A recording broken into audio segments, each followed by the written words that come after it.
Welcome to Janabheri news. ముందుగా headlines చూద్దాం.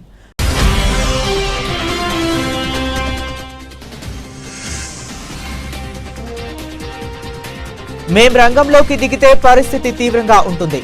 ఇరాన్కు Trump హెచ్చరిక.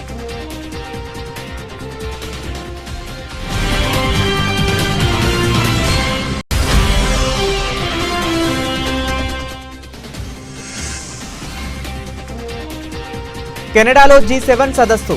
సైప్రస్కు బయలుదేరిన ప్రధాని మోదీ.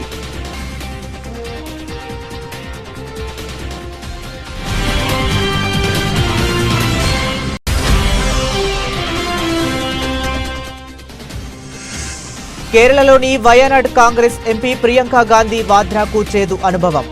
ఆవిష్కరణకు ముందే పగిలిన ఫలకం.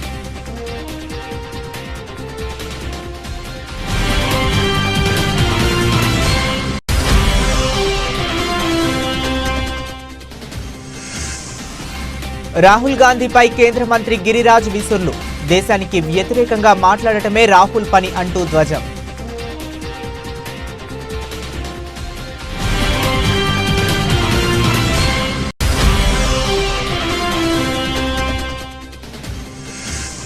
సినీ పరిశ్రమకు అండగా ఉంటామని స్పష్టం చేసిన సీఎం రేవంత్ రెడ్డి. కొన్ని నిర్ణయాలు కఠినంగా ఉన్నా ప్రోత్సాహం ఆగదని వెల్లడి.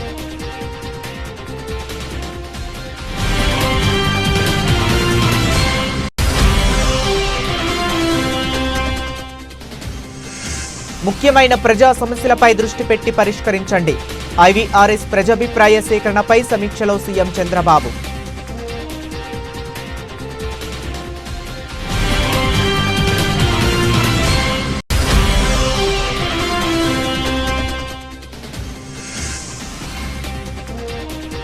స్థానిక ఎన్నికలపై పొంగులేటి కీలక ప్రకటన. ఈ నెలాఖరులోగా స్థానిక ఎన్నికల షెడ్యూల్ విడుదల చేస్తామని వెల్లడి.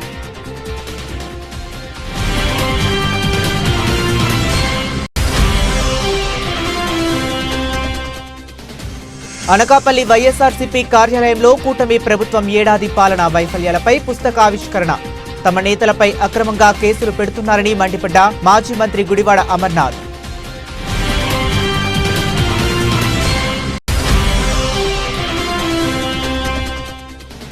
అహ్మదాబాద్ విమాన ప్రమాదంపై కేఏ పాల్ సంచలన వ్యాఖ్యలు. ఈ ప్రమాదానికి బాధ్యత వహిస్తూ పౌర విమానయాన శాఖ మంత్రిగా రామ్మోహన్ నాయుడు రాజీనామా చేయాలని డిమాండ్.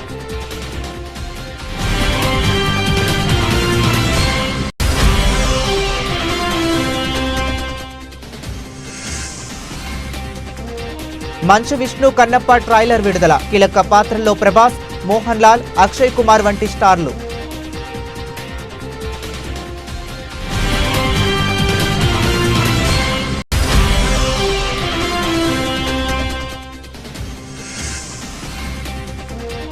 పసిడి ప్రియులకు అలర్ట్. స్థిరంగా బంగారం, వెండి ధరలు.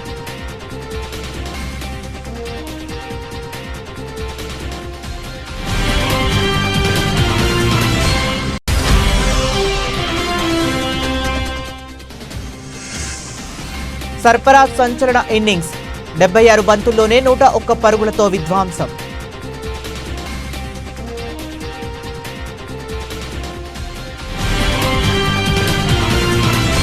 ఇక డీటెయిల్స్ లోకి వెళితే ఇరాన్ అణ్వాయుధ కేంద్రాలపై ఇజ్రాయెల్ భారీ ఎత్తున విరుచుకుపడుతున్న సంగతి తెలిసిందే. దీనికి ఇరాన్ కూడా ధీటుగా స్పందిస్తుంది. ఇజ్రాయెల్ నగరాలపై క్షిపణులతో ప్రతిదాడులు చేస్తుంది. రెండు దేశాల మధ్య దాడులు, ప్రతిదాడులతో పశ్చిమాసియాలో ఉద్రిక్తతలు నెలకొన్నాయి. దీనిపై అమెరికా అధ్యక్షుడు డొనాల్డ్ ట్రంప్ తాజాగా స్పందించారు. ఇరాన్పై నిన్న రాత్రి జరిగిన దాడిలో తమకు ఎలాంటి సంబంధం లేదని ట్రంప్ స్పష్టం చేశారు. ఇరాన్ రక్షణ మంత్రిత్వ శాఖ ప్రధాన కార్యాలయం అణు ప్రాజెక్టుపై ఇజ్రాయెల్ భారీ దాడులు చేసిన కొన్ని గంటల తరువాత ఆయన ఈ వ్యాఖ్యలు చేశారు. తాము రంగంలోకి దిగితే పరిస్థితి వేరేలా ఉంటుందని చెప్పారు. ఒకవేళ అమెరికాపై ఇరాన్ దాడికి ప్రయత్నిస్తే తమ సాయుధ బలగాల పూర్తి శక్తితో ఇరాన్ మునుపెన్నడూ చూడని స్థాయిలో ప్రతిబంధిస్తామని హెచ్చరించారు. రాత్రి ఇరాన్పై జరిగిన దాడితో అమెరికాకు ఎలాంటి సంబంధం లేదు. ఇరాన్ మమ్మల్ని ఏ రూపంలోనైనా లక్ష్యంగా చేసుకుంటే అమెరికా సాయుధ దళాల పూర్తి శక్తి ఏంటో చూపిస్తాం అని ట్రంప్ తన ట్రూత్ సోషల్ ఖాతాలో పోస్ట్ చేశారు. ఇరాన్, ఇజ్రాయెల్ మధ్య తాను సులభంగా ఒక ఒప్పందం కుదిర్చి ఈ రక్తపాత ఘర్షణకు ముగింపు పలకాలని కూడా ఆయన పేర్కొన్నారు.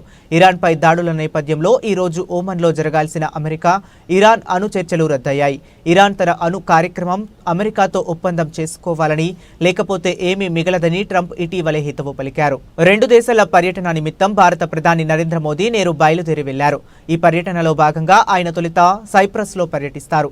అయితే అక్కడ ఆయన అధికారిక కార్యక్రమాలకు సంబంధించి మరిన్ని వివరాలు తెలియాల్సి ఉంది.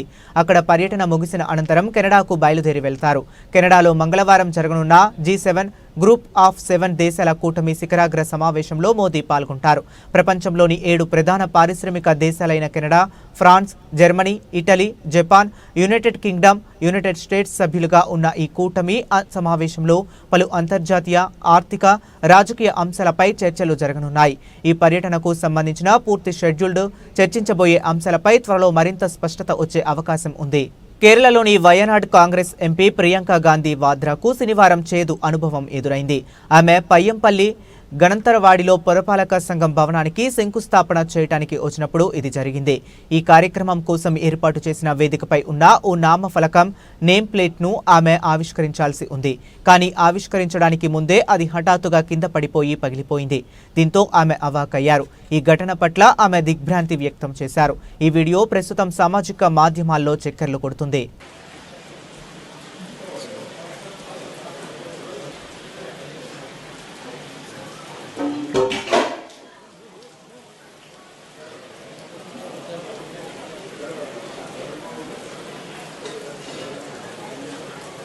లోక్సభ ప్రతిపక్ష నేత రాహుల్ గాంధీపై కేంద్ర మంత్రి గిరిరాజ్ సింగ్ ఆదివారం తీవ్ర స్థాయిలో విరుచుకుపడ్డారు. మహాకుంభమేళ తొక్కిసలాటలో మరణాల సంఖ్యను ఉత్తరప్రదేశ్ ప్రభుత్వం తక్కువ చేసి చూపిందంటూ రాహుల్ గాంధీ చేసిన విమర్శలపై గిరిరాజ్ సింగ్ మండిపడ్డారు. భారతదేశ ప్రతిష్టతను దెబ్బతీసేలా రాహుల్ గాంధీ పదే పదే విదేశీ వార్తా సంస్థల నివేదికలపై ఆధారపడుతున్నారని ఆయన ఆరోపించారు. రాహుల్ గాంధీ చైనా, పాకిస్తాన్ రాయబార కార్యాలయాలను, BBC నివేదికలను నమ్ముతారు, కానీ సొంత దేశాన్ని నమ్మరు. ఇదే రాహుల్ గాంధీ విశ్వసనీయతకు నిదర్శనం అంటూ గిరిరాజ్ సింగ్ ఘాటు వ్యాఖ్యలు చేశారు. రాహుల్ గాంధీ ఇటీవలే చేసిన సోషల్ మీడియా పోస్టుకు ఆయన ఈ విధంగా స్పందించారు. ఆపరేషన్ సింధూర్ అయినా, ఏదైనా BBC కథనం అయినా ఆయన ఎప్పుడూ భారతదేశానికి వ్యతిరేకంగానే మాట్లాడతారు. దేశానికి వ్యతిరేకంగానే మాట్లాడాలని ఆయన శపథం చేసినట్లుంది అని గిరిరాజ్ సింగ్ అన్నారు. మహాకుంభమేళ తొక్కిసలాటలో మరణించిన వారి వాస్తవ సంఖ్యను ఉత్తరప్రదేశ్ ప్రభుత్వం దాచిపెట్టిందని రాహుల్ గాంధీ ఆరోపిస్తూ BBC నివేదికను ఉటంకించారు. కుంభమేళ తొక్కిసలాటలో మరణాల సంఖ్యను దాచిపెట్టినట్లు BBC నివేదిక వెల్లడించింది. కోవిడ్ సమయంలో లాగే పేదల మృతదేహాలను గణాంకాల నుంచి తొలగించారు. ప్రతి పెద్ద రైలు ప్రమాదం తర్వాత నిజాన్ని తొక్కిపెట్టినట్లే ఇప్పుడు జరుగుతుంది అని రాహుల్ గాంధీ ఎక్స్ లో పోస్ట్ చేశారు. ఇదే BBC నమూనా. పేదలను లెక్కించకపోతే జవాబుదారీతనం కూడా ఉండదు అని ఆయన విమర్శించారు. राहुल गांधी को चाइना के एम्बेसी पर भरोसा है, पाकिस्तान के एम्बेसी पर भरोसा है, BBC के रिपोर्ट पर भरोसा है, देश पर भरोसा नहीं है। यही राहुल गांधी का विश्वसनीयता है। आज चाहे ऑपरेशन सिंदूर हो और चाहे BBC का रिपोर्ट हो, ये वही बात करेंगे जो भारत के विरोध में होगा। पता नहीं इनके क्या है, ये इन्होंने संकल्प ले लिया है कि मुझे भारत के विरोध में ही बात करना है। తెలంగాణ ప్రభుత్వం కొన్ని సందర్భాల్లో కఠినంగా వ్యవహరించినప్పటికీ రాష్ట్రంలో సినీ పరిశ్రమ అభివృద్ధికి, ప్రోత్సాహానికి పూర్తి అండగా నిలుస్తుందని, అందరికీ సముచిత స్థానం కల్పించేందుకు కృషి చేస్తుందని ముఖ్యమంత్రి రేవంత్ రెడ్డి స్పష్టం చేశారు. హైదరాబాద్లో జరిగిన గద్దర్ తెలంగాణ ఫిల్మ్ అవార్డ్స్ 2024 ప్రధానోత్సవంలో ఆయన ముఖ్య అతిథిగా పాల్గొని విజేతలకు పురస్కారాలు అందజేశారు. ఈ సందర్భంగా ఆయన సినీ పరిశ్రమకు సంబంధించి పలు కీలక అంశాలపై ప్రసంగించారు. ఉమ్మడి ఆంధ్రప్రదేశ్లో కళాకారులను ప్రోత్సహించేందుకు 1964లో నంది అవార్డులు ప్రారంభమయ్యాయని, తొలి నంది అవార్డును అక్కినేని నాగేశ్వరరావు అందుకున్నారని ముఖ్యమంత్రి గుర్తు చేశారు. అప్పటి ప్రభుత్వాలు గొప్ప కళాకారులకు సముచిత గౌరవం ఇచ్చామని అన్నారు. అదేవిధంగా వివిధ కారణాల వల్ల 14 ఏళ్ల క్రితం ఆగిపోయిన ఈ పురస్కారాల ప్రదానాన్ని తిరిగి ప్రారంభించాలన్న ఉద్దేశంతో దివంగత ప్రజా గాయకుడు గద్దర్ స్మారకార్థం తెలంగాణ గద్దర్ ఫిలిం అవార్డ్స్ పేరుతో ప్రభుత్వం ముందుకు వచ్చిందని సీఎం వివరించారు. ఈ ఆలోచనను ప్రభుత్వ దృష్టికి తీసుకువచ్చిన నిర్మాత దిల్ రాజును ఆయన అభినందించారు. గతంలో భారతీయ సినిమా అంటే బాలీవుడ్ అని, తెలుగు సినిమా అంటే చెన్నై కేంద్రంగా ఉందని అనేవారని, కానీ ఇప్పుడు తెలుగు సినిమా భారతీయ చిత్ర పరిశ్రమకు చిరునామాగా మారిందని, హైదరాబాద్ దానికి వేదికైందని ముఖ్యమంత్రి ప్రశంసించారు. ఈ ఘనత సాధించిన సినీ ప్రముఖులకు రాష్ట్ర ప్రభుత్వం తరపున అభినందనలు తెలిపారు. ఎన్టీఆర్, ఏఎన్ఆర్ వంటి మొదటి తరం నుంచి నేటి 4వ తరం నటీనటుల వరకు తెలుగు సినిమా ప్రస్థానాన్ని ఆయన గుర్తు చేసుకున్నారు. పవన్ కళ్యాణ్, మహేష్ బాబు, అల్లు అర్జున్ వంటి నటులు, అలాగే తన విద్యార్థి దశ నుంచి తెలిసిన బన్నీ, వెంకట్, అశ్విని దత్ కుమార్తెలు నాగ్ అశ్విన్ వంటి వారు నేడు గొప్ప నటులు, దర్శకులు, నిర్మాతలుగా రాణించడం సంతోషంగా ఉందని వ్యక్తిగత అనుబంధాన్ని పంచుకున్నారు. ఈరోజు హాలీవుడ్ అంటే అమెరికాకి వెళ్తున్నాం, బాలీవుడ్ అంటే ముంబైకి వెళ్తున్నాం. నేను అడుగుతున్న మిత్రుల్ని, రాజమౌళి గారిని, ఈరోజు ప్రపంచమే గుర్తించే విధంగా అద్భుతమైన సినిమాలను తీయగలిగిన మీరు ఆ పరిశ్రమను ఎందుకు ఈ గడ్డ మీదకి తీసుకురారు అని నేను మిమ్మల్ని అడుగుతున్నా. ఈరోజు రాష్ట్ర ప్రభుత్వం మీకు అండగా నిలబడ్డది. హాలీవుడ్ అమెరికా కాదు, బాలీవుడ్ ముంబై కాదు, హాలీవుడ్, బాలీవుడ్ హైదరాబాదు గడ్డ మీద ఉండాలి. మీకేం కావాలనో నాకు చెప్పండి, రాష్ట్ర ప్రభుత్వం మీకు అండగా నిలబడుతుంది. ఒక ఐటీ పరిశ్రమను, ఒక ఫార్మా ఇండస్ట్రీని, ఒక డిఫెన్స్ ఇండస్ట్రీని ఏ రకంగా ప్రోత్సహించినామో ఈరోజు ఫిల్మ్ ఇండస్ట్రీని అదే విధంగా ప్రోత్సహిస్తాం. మీకు కావాల్సిన ప్రణాళికలు అందిస్తాం. ప్రణాళికలు మీరు రచించండి. మా విజన్ డాక్యుమెంట్లో, తెలంగాణ రైజింగ్ 2047 విజన్ డాక్యుమెంట్లో ఫిల్మ్ ఇండస్ట్రీకి ఒక చాప్టర్ ఇస్తాం. ఆ చాప్టర్ని రాయాల్సిన బాధ్యత సినీ ప్రముఖులకు, ఇక్కడ ఉన్న పెద్దలందరికీ ఉంది. మీకు ఏం కావాలనో నాకు చెప్పండి. నేను ఒక మాట వేదిక మీద నుంచి సినీ ప్రముఖులందరికీ కూడా చెప్పదలుచుకున్నాను. రాష్ట్ర ప్రభుత్వం కఠినంగా కనిపిస్తుంది, కానీ మిమ్మల్ని అభిమానంగా చూసుకుంటుంది. మీ అభివృద్ధికి 100% తోడ్పాటును అందిస్తుంది. ప్రభుత్వం నడిపేటప్పుడు కొన్ని నిర్ణయాలు తీసుకున్నా అది మిమ్మల్ని ప్రోత్సహించడానికి, మిమ్మల్ని అభినందించడానికి, మీకు సముచితమైన స్థానం కల్పించడానికి ఈ రాష్ట్ర ప్రభుత్వం ప్రయత్నం చేస్తుంది. ఈరోజు ఈ వేదిక మీద నుంచి తెలంగాణ రైజింగ్ 2047కు ఒక ప్రత్యేకత ఉన్నది. ఈ దేశానికి స్వతంత్రం వచ్చే 100 సంవత్సరాలు 2047లో మనం పూర్తి చేసుకోబోతున్నాం. మరి స్వతంత్ర భారతదేశంలో 100 సంవత్సరాలు పూర్తి చేసుకుంటున్నప్పుడు మన దేశం ప్రపంచంలోనే ఒక అద్భుతమైన దేశంగా, మన దేశం ప్రపంచం ఎకానమీని శాసించే విధంగా మన దేశం అభివృద్ధి చెందాలి. అది పరిశ్రమలు కావచ్చు, ముఖ్యంగా IT, pharma, defence and film industry. Film industry కూడా ఈ దేశంలో ఒక గొప్ప పరిశ్రమగా రాణించాలనేదే మా ప్రభుత్వం యొక్క ఆలోచన, మా ప్రభుత్వం యొక్క ప్రణాళిక. ఏ శాఖలో ఎక్కడ ఎవరు అవినీతికి పాల్పడినా సహించేది లేదని, జీరో కరప్షన్ దిశగా రాష్ట్రంలో పాలనా వ్యవస్థను నిర్మించాలని ముఖ్యమంత్రి నారా చంద్రబాబు నాయుడు అధికారులను ఆదేశించారు. ఎక్కడ అవినీతి జరుగుతుందో అక్కడ ప్రధానంగా దృష్టి పెట్టి విచారణ జరపాలని, అవినీతి రుజువైతే తక్షణం చర్యలు తీసుకోవాలని స్పష్టం చేశారు. ఏడాది పాలనపై ప్రజల నుంచి వివిధ ప్రభుత్వ పథకాలు, కార్యక్రమాలపై వ్యక్తమైన అభిప్రాయాలపై ఉండవల్లిలోని క్యాంపు కార్యాలయంలో ముఖ్యమంత్రి అధికారులతో సమీక్ష నిర్వహించారు. ఈ ఏడాది కాలం కూటమి ప్రభుత్వంపై అత్యధిక స్థాయిలో సంతృప్తి వ్యక్తమైనట్లు ఐవీఆర్ఎస్ సిఎస్డిఎస్ ప్రజాభిప్రాయ సేకరణలో వెల్లడైంది. అధికారులు ముఖ్యమంత్రికి వివరించారు. ప్రజాభిప్రాయ సేకరణపై టెక్నికల్ ఆడిటింగ్ జరపాలని, సమస్యలు ఉన్న చోట సంతృప్తి పెంచేలా చూడాలని ముఖ్యమంత్రి అన్నారు. సంక్షేమం, ఉద్యోగాల కల్పన, రహదారుల వంటి 10 ముఖ్యమైన ప్రజా సమస్యలకు ఎక్కువ ప్రాధాన్యత ఇచ్చి వాటి పరిష్కారానికి కృషి చేయాలని చెప్పారు. వర్క్ ఫ్రం హోం, పెట్టుబడుల రాక, నైపుణ్య శిక్షణతో ఎంతో మందికి ఉద్యోగాలు వచ్చాయో తెలియజేయాలన్నారు. 175 నియోజకవర్గాల్లో జాబ్ మేళాలు నిర్వహించడంతో పాటు ఆగస్టు 15 కల్లా అన్ని సేవలను వాట్సాప్ గవర్నెన్స్ మన మిత్ర కింద అందించాలని స్పష్టం చేశారు. మరోవైపు వికలాంగులు, వృద్ధులకు రేషన్ సరుకులు ఇంటికి తీసుకువెళ్లి అందించడం మరింత మెరుగ్గా జరిగేలా ఆలోచన చేయాలన్నారు. చౌక ధరల దుకాణాలు పెంచడం, నగదు లేకుంటే కూపన్లు ఇవ్వడం వంటి ప్రత్యామ్నాయాలపై లబ్ధిదారుల అభిప్రాయాలు తీసుకోవాలని ముఖ్యమంత్రి నిర్దేశించారు. అలాగే ఉచిత ఇసుక విధానం అమలులో ఇసుక లేని చోట్ల సంతృప్తి, ఇల్లు ఉన్న చోట అసంతృప్తి ఉండటంపై ప్రాంతాల వారీగా అధ్యయనం చేయాలని ముఖ్యమంత్రి అధికారులకు సూచించారు. స్థానిక సంస్థల ఎన్నికలకు రంగం సిద్ధమైందని తెలంగాణ రెవెన్యూ, గృహ నిర్మాణ, సమాచార శాఖల మంత్రి పొంగులేటి శ్రీనివాసరెడ్డి తెలిపారు. ఈ నెలాఖరులోపు స్థానిక సంస్థల ఎన్నికలకు నోటిఫికేషన్ రాబోతుందని అన్నారు. త్వరలో ఎన్నికల తేదీలు ప్రకటిస్తారని చెప్పారు. ఇవాళ మంత్రి పొంగులేటి ఖమ్మం జిల్లాలోని కూసుమంచిలో పర్యటించారు. పలు అభివృద్ధి కార్యక్రమాలలో మంత్రి పొంగులేటి పాల్గొన్నారు.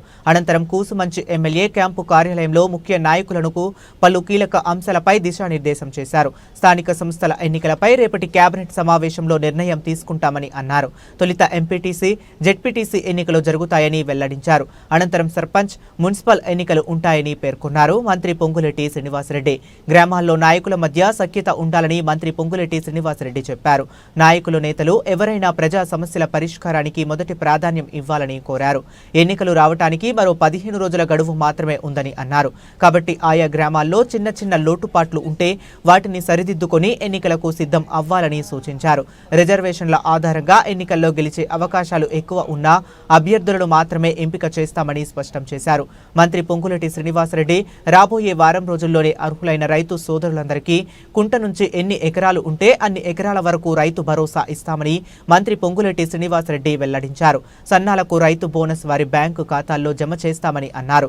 సంక్షేమ పథకాల ఆవశ్యకతను ప్రజల్లోకి తీసుకువెళ్లాల్సిన బాధ్యత స్థానిక నాయకులదేనని చెప్పారు. మీ గ్రామాల్లో లబ్ధిదారులకు ఇందిరమ్మ ఇల్లు మంజూరు చేయించుకోవటమే కాదని వాటి నిర్మాణం పూర్తి చేయించే బాధ్యత కూడా నాయకులే తీసుకోవాలని మంత్రి పొంగులేటి శ్రీనివాసరెడ్డి కోరారు. అనకాపల్లి వైఎస్ఆర్సీపీ పార్టీ కార్యాలయంలో మాజీ మంత్రి గుడివాడ అమర్నాథ్ మీడియా సమావేశం నిర్వహించారు. ఇందులో భాగంగా 5 కోట్ల మంది రాష్ట్ర ప్రజలకు వెన్నుపోటు అనే పుస్తకాన్ని అనకాపల్లి వైఎస్ఆర్సీపీ పార్టీ కార్యాలయంలో ఆవిష్కరించారు.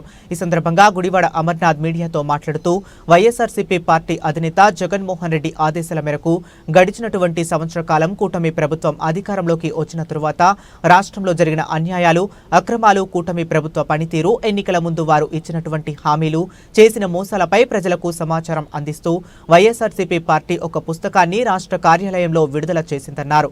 ఈ రోజు రాష్ట్రంలో ఉన్న అన్ని జిల్లాల్లోని ఈ పుస్తకాన్ని విడుదల చేస్తున్నామని తెలిపారు. 729 మంది సోషల్ మీడియా యాక్టివిస్ట్ కేవలం మీరు ఈ ప్రభుత్వంలోకి వచ్చిన తర్వాత మీరు చెప్పినటువంటి హామీల్ని ఎందుకు అమలు చేయట్లేదన్నటువంటి ప్రశ్న అడిగినందుకు, ఎందుకు ప్రజలను మోసం చేస్తారని చెప్పి అడిగినందుకు 700 పైచిలకు సోషల్ మీడియా యాక్టివిస్టులు, వాళ్ళు ఓన్లీ వైఎస్ఆర్ కాంగ్రెస్ పార్టీ అని కాదు, సామాన్యులు ఓట్లేసినటువంటి ప్రజలు వాళ్ళు కూడా ప్రశ్నించడానికి వీల్లేదు. ఇక వైఎస్ఆర్ కాంగ్రెస్ పార్టీ కార్యకర్తలు అయితే 2500 మంది కార్యకర్తల మీద కేసులు పెట్టారు. ఇప్పటికీ ఏదన్నా వారికి చేతకాంది ఏదన్నా అయితే జగన్మోహన్ రెడ్డి గారి వల్ల ఇది మేము చేయలేకపోతున్నాం, జగన్మోహన్ రెడ్డి గారి వల్ల ఈ పని చేయలేకపోతున్నాం, జగన్మోహన్ రెడ్డి గారి వల్ల ఈ పథకం ఇవ్వలేకపోతున్నాం. చివరికి మీకు ఏం దిక్కు అయిందనంటే జగన్మోహన్ రెడ్డి గారు ఈ రాష్ట్రంలో పేద పిల్లల కోసం ఆయన బ్రెయిన్ చైల్డ్ అయినటువంటి అప్పట్లో రాజశేఖర రెడ్డి గారు ముఖ్యమంత్రిగా ఉన్నప్పుడు ఆరోగ్యశ్రీ 108, 104 ఫీజు రీయింబర్స్మెంట్ పథకాలు ఒక చరిత్ర ఏ రకంగా సృష్టించాయో జగన్మోహన్ రెడ్డి గారు అధికారంలోకి వచ్చిన తర్వాత అమ్మఒడి అంత చరిత్ర సృష్టించారు దేశవ్యాప్తంగా. అటువంటి అమ్మఒడిని మీరు సంవత్సరం పాటు మీరు దానికి పేరు మార్చుకున్నారు, తల్లికి వందనం అని చెప్పి పేరు పెట్టారు. ప్రజలకు 15,000 అని చెప్పని అన్నారు, ఒకనొక సందర్భంలో అయితే 18,000 అన్నారు. 82 లక్షల మంది పిల్లలు ఉన్నారని చెప్పి గణాంకాలు చెప్తా ఉంటే 67 లక్షల మంది అన్నారు, 15,000 కాస్త 13,000 అన్నారు. ఎంతమంది పడతాయో ఎంతమంది పడవో తెలియదు.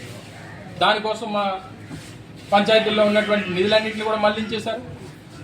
చివరికి మీకు ఏ పథకం దిక్కైందనంటే జగన్మోహన్ రెడ్డి గారు అమలు చేసినటువంటి అమ్మఒడి పథకాన్ని మీరు కనీసం టచ్ చేయడానికి కూడా భయపడేటువంటి స్థాయికి ఈరోజు వచ్చారు. చివరికి మీకు అదే దిక్కయ్యేటువంటి పరిస్థితి అయింది. 3 నెలకి సంవత్సరానికి 3 సిలిండర్లు అన్నారు, గత సంవత్సరం 1, ఈ సంవత్సరం ఇంకా లేదు.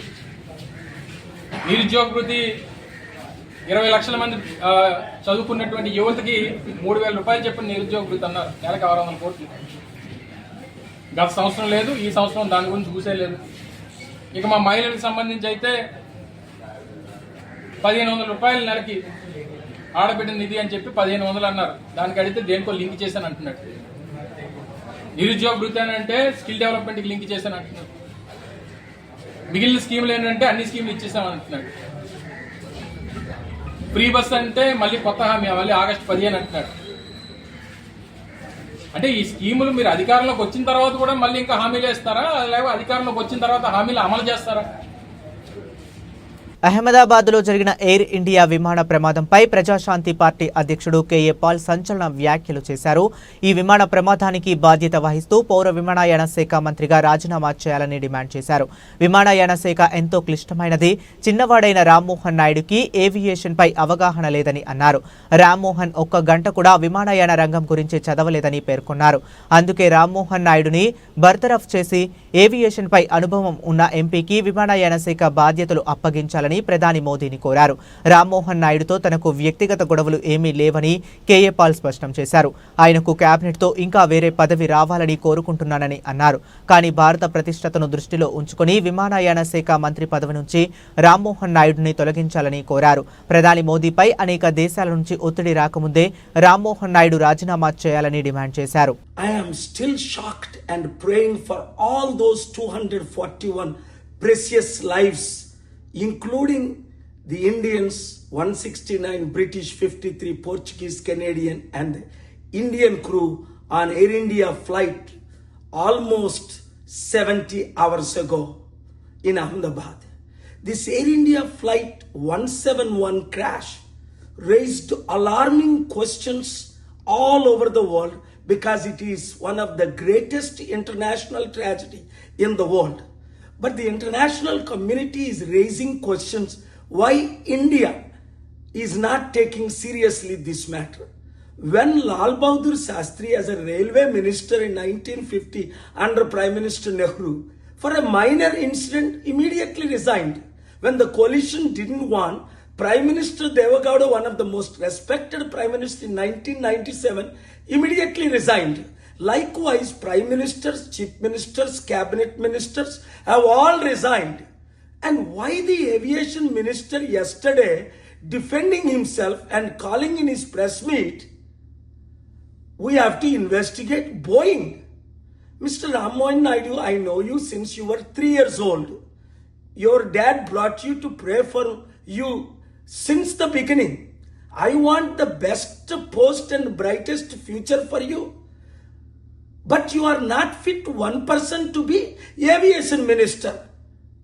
Just don't listen to anybody, Chandrababu Naidu, Chief Minister or Prime Minister. For your own future, tender the resignation because you never been to aviation school. You never studied aviation, most complicated. You were born in 87. I am operating aircraft since and owning since 1991. With experience, I'm saying, Boeing produced thousands of aircrafts. American president uses 747. I use the same 747 SP. 787, 1116 are in operation by every major airline in the world. Not one plane crashed. బహుభాషా నటుడు విష్ణు మంచు title రోల్లో నటిస్తున్న ప్రతిష్టాత్మక చిత్రం కన్నప్ప అధికారిక Telugu trailer విడుదలైంది. ఈ సినిమాలో మోహన్ బాబు, ప్రభాస్, మోహన్ లాల్, అక్షయ్ కుమార్ వంటి దిగ్గజ నటులు నటిస్తుండటంతో సినిమాపై మొదటి నుంచి భారీ అంచనాలున్నాయి. తాజాగా విడుదలైన ట్రైలర్ ఆ అంచనాలను మరింత పెంచేలా ఉంది. ముఖ్యంగా తిన్నడి పాత్రధారి పలికే సంభాషణలు ఆసక్తిని రేకెత్తిస్తున్నాయి. ట్రైలర్ ప్రారంభంలోనే ఏ దేవుడు లేరు, జీవులు లేరు, అది వట్టి రాయి అంటూ తిన్నడి పాత్ర తనదైన శైలిలో భగవంతుణ్ణి ఉనికిని ప్రశ్నించే సంభాషణలతో ఆకట్టుకుంటుంది. శివుడిని రాయి అని సంబోధించడంపై గూడెంలోని పెద్దల నుంచి వ్యతిరేకత వ్యక్తమవుతుంది.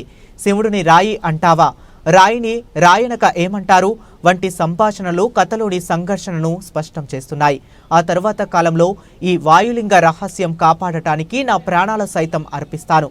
ఈ గూడెంలో ఏ బిడ్డకి ఆపద రానివ్వను, ఇది నా ఆన, తిన్నడి ఆన వంటి డైలాగులు తిన్నడి పాత్రలోని ధీరత్వాన్ని, నిబద్ధతను తెలియజేస్తున్నాయి. ఆ పెద్దోళ్ళందరికంటే నేనే పెద్దోడిని, నన్ను మించిన శివభక్తుడు ఈ సృష్టిలో లేడు అని తిన్నడు ధీమాగా చెప్పటం, నువ్వు నీ దేవుడు తోడు దొంగలే వంటి మాటలు అతని తిరుగుబాటు స్వభావాన్ని, అంచనాల విశ్వాసాన్ని చాటి చెబుతున్నాయి. శివయ్య అని మనసారా పిలు అన్న మాటలకు అది ఈ జన్మలో జరగదు అని బదులివ్వటం తిన్నడి పాత్రలోని వైవిధ్యాన్ని సూచిస్తుంది. తెలివిలో నీకన్నా గొప్పవాడు ఒకడు ఉన్నాడని తెలిసి అతని బొటనవేలు తెంపించింది నువ్వే కదా అనే సంభాషణ ద్వారా పరోక్షంగా ఏకలవ్యుడి ప్రస్తావన కూడా ఉన్నట్లు తెలుస్తుంది.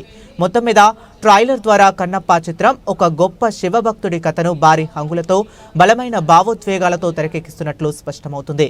విజువల్స్, నేపథ్య సంగీతం, ముఖ్యంగా పవర్ఫుల్ డైలాగ్స్ సినిమాపై ఆసక్తిని మరింత పెంచుతున్నాయి.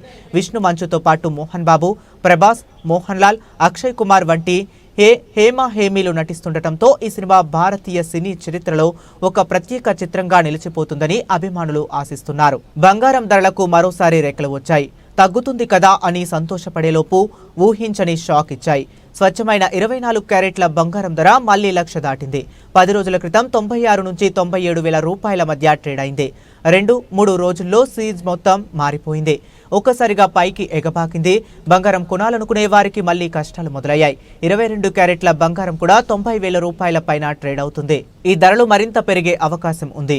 భాగ్యనగరంలో నిన్న 10 గ్రాముల 22 క్యారెట్ల బంగారం ధర 93,200 రూపాయల దగ్గర, 10 గ్రాముల 24 క్యారెట్ల బంగారం ధర 1,01,680 రూపాయల దగ్గర, 10 గ్రాముల 18 క్యారెట్ల బంగారం ధర 76,260 రూపాయల దగ్గర ట్రేడ్ అయింది.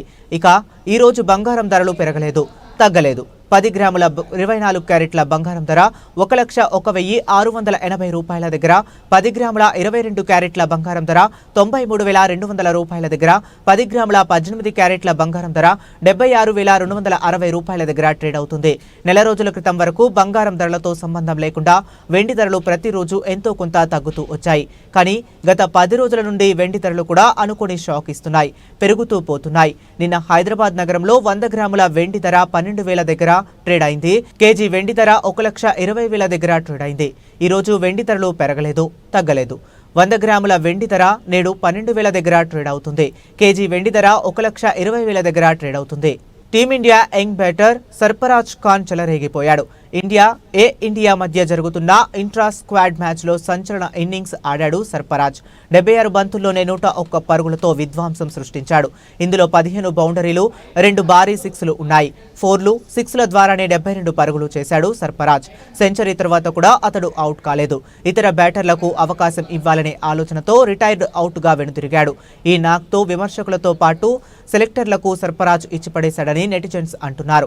ఇటీవలే ఇంగ్లాండ్ లయన్స్ తో జరిగిన టెస్టులో 92 పరుగుల ధనాధన్ ఇన్నింగ్స్ ఆడాడు సర్ఫరాజ్. ఇప్పుడు టీమిండియాతో ఇంట్రా స్క్వాడ్ మ్యాచ్ లో సెంచరీతో చెలరేగాడు. దీంతో విమర్శకుల నోళ్లు మోయించాడని సోషల్ మీడియాలో నెటిజన్స్ కామెంట్స్ చేస్తున్నారు. 10 కిలోల బరువు తగ్గడమే కాక బ్యాట్ తోనూ విధ్వంసం సృష్టించాడు. ఇలాంటోడిని ఇంగ్లాండ్ సిరీస్ కు ఎంపిక చేయకుండా తప్పు చేశారని అంటున్నారు. దీనిపై సెలెక్టర్లు పునరాలోచించుకోవాలని చెబుతున్నారు. ఇప్పటికైనా మించిపోయేదేమీ లేదు, సర్ఫరాజ్ను భారత జట్టులోకి తీసుకోవాలని నెటిజన్స్ సూచిస్తున్నారు. కాగా ఇంగ్లాండ్తో 5 టెస్టుల సిరీస్ నేపథ్యంలో టీమిండియా ప్లేయర్స్ కు ప్రాక్టీస్ ఉండాలనే ఉద్దేశంతో ఇంట్రా స్క్వాడ్ మ్యాచ్ నిర్వహించారు. ఈ పోరుకు చీఫ్ సెలెక్టర్ అజిత్ అగార్కర్తో పాటు national cricket academy VVS Laxman కూడా హాజరయ్యారు. అగార్కర్ ముందే బౌండరీలు, 6లతో చెలరేగిపోయాడు సర్ఫరాజ్. దీంతో అతన్ని భారత జట్టులోకి తీసుకుంటారనే ఊహాగానాలు వినిపిస్తున్నాయి. కాగా ఇంట్రా స్క్వాడ్ మ్యాచ్ కు మీడియా అభిమానులు అనుమతించలేదు. బులెటిన్ ముగించే ముందు మరొకసారి హెడ్లైన్స్ చూద్దాం.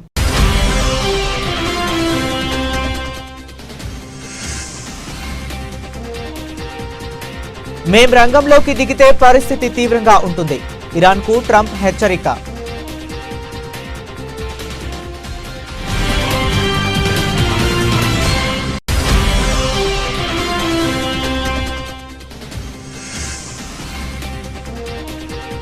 కెనడాలో G7 సదస్సు, సైప్రస్ కు బయలుదేరిన ప్రధాని మోదీ.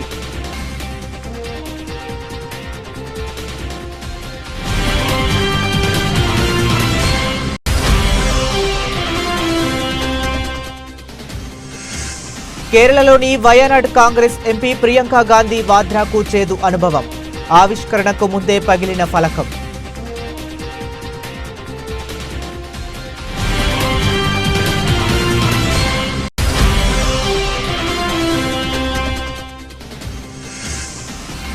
రాహుల్ గాంధీపై కేంద్ర మంత్రి గిరిరాజ్ విసుర్లు. దేశానికి వ్యతిరేకంగా మాట్లాడటమే రాహుల్ పని అంటూ ధ్వజం.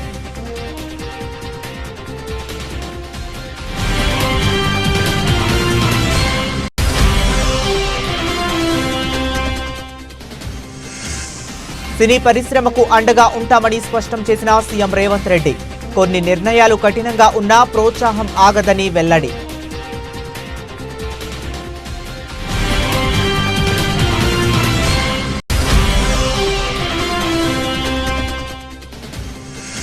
ముఖ్యమైన ప్రజా సమస్యలపై దృష్టి పెట్టి పరిష్కరించండి.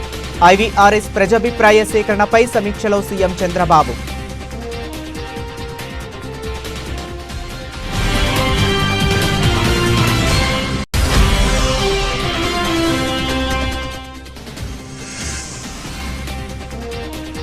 స్థానిక ఎన్నికలపై పొంగులేటి కీలక ప్రకటన.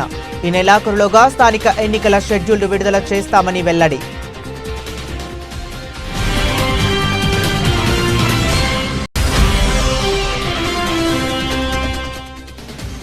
అనకాపల్లి వైఎస్ఆర్సీపీ కార్యాలయంలో కూటమి ప్రభుత్వం ఏడాది పాలన వైఫల్యాలపై పుస్తకావిష్కరణ.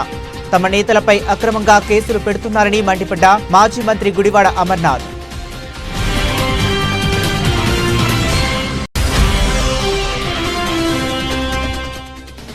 అహ్మదాబాద్ విమాన ప్రమాదంపై కేఏ పాల్ సంచలన వ్యాఖ్యలు. ఈ ప్రమాదానికి బాధ్యత వహిస్తూ పౌర విమానయాన శాఖ మంత్రిగా రామ్మోహన్ నాయుడు రాజీనామా చేయాలని డిమాండ్.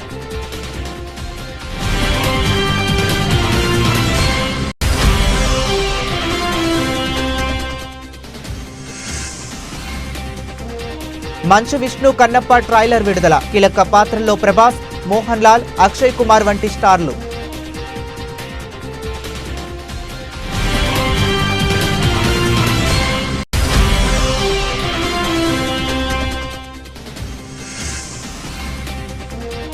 పసిడి ప్రియులకు అలర్ట్. స్థిరంగా బంగారం, వెండి ధరలు.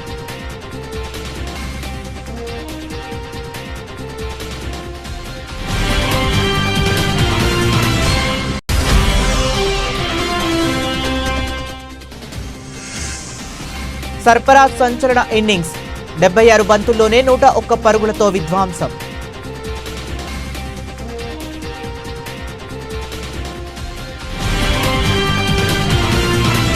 ఇవి ఇప్పటి వరకు ఉన్న అప్డేట్స్. మరిన్ని అప్డేట్స్ కోసం కీప్ వాచింగ్.